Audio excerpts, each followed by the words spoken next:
Pila na katuig ang relasyon? Mo 9 months pa. Kapila na ni mo niya siya? Katulo. Ikaw niya? Katulo po. Asa mo nakiraanan niya? Nagka-interaction na sa una pa. Dayon, nabalik. Meaning chat-chat? Dili. Kuan ra kailan. Kaila. Asa mo gibalagan niya? Kuan ra sa friends of friends. Reto-reto? Mura ginana po. Isa may nireto ni Kinsa? Sa imong friends o isiya? Friends na mong duwa.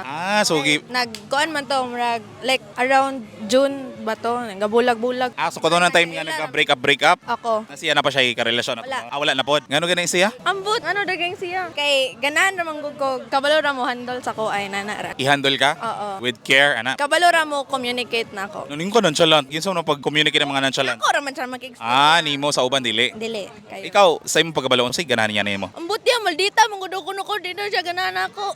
Oy, grabe po doon. Ambot ako kabalo po dia. Pero nakasulay mo og ka na mura og away sa sulod sa relasyon.